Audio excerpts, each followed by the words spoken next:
I can't sleep because 60 days out, everything is in my mind. I've raised $660,000.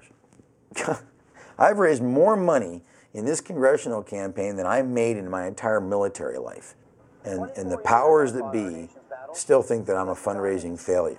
And against Hezbollah in Lebanon and Saddam Hussein. This is our first commercial. I retired from the Navy. They say it looks too Republican. There's too much military. I look too much like a general, somebody said. Against higher taxes. Against runaway And then this line. And anything that even rhymes with NAFTA. That's a huge piece of my campaign. Is I don't believe in free trade the way they've done it. And so that's our targeted voters. I want to have a conversation and an introduction with people that is not your typical political attack ad. So I want to show these to Senator Cleland this morning and get his opinion. Sir? Yes, good morning, sir. Are you okay? Against runaway spending. And anything that even rhymes with NAFTA.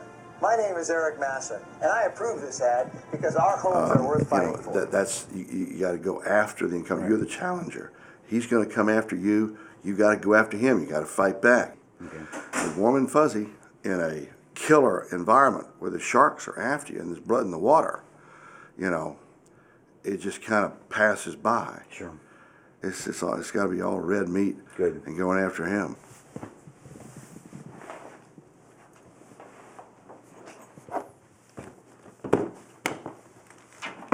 You got a system. Oh, I better have one. Okay.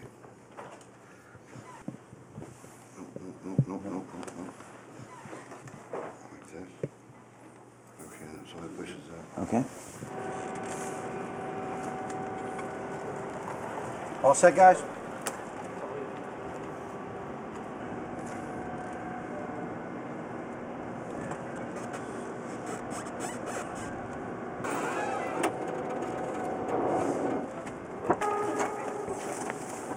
I was the officer in charge. The helicopter takes off, I see a grenade. It ain't supposed to be there.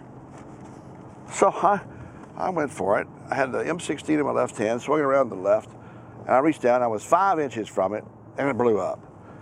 Ah, damn. And so I'm laying there dying, and my windpipe is cut with shrapnel, and I can't talk, I'm hissing, and I'm looking up at the medic.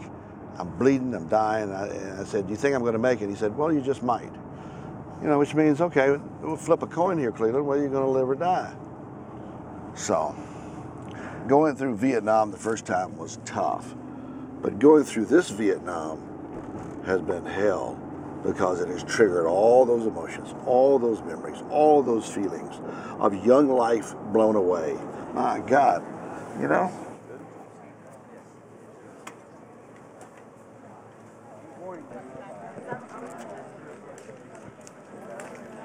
Ladies and gentlemen, join me please in welcoming a great American hero, Max Cleland.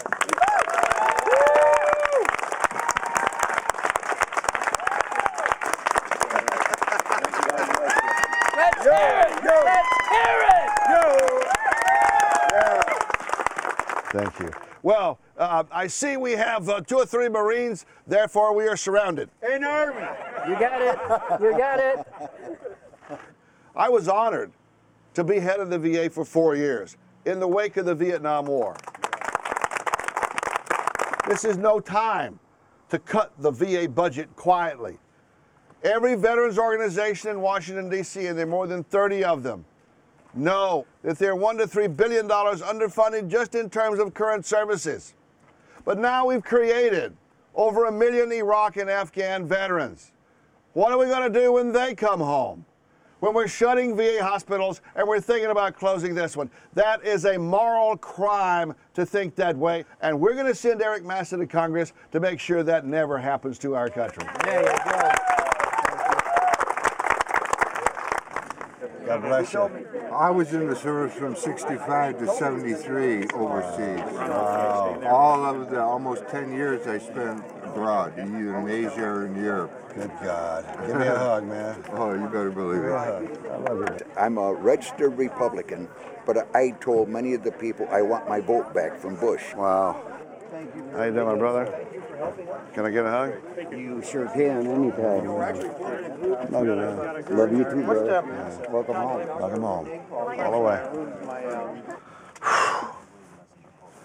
I mean, you can understand how, when I was head of the VA, I just swam in all this. Yeah, every I day just was swam in it, and talk about intense, and stressful, and fighting, you know. And to see these new generation going through this has just been so painful, I can't even tell you. And to not be able to stop it, to not be able to say, wait a minute, we've seen this movie before, you're going down the wrong path. You got no strategy to win, you got no strategy to get out.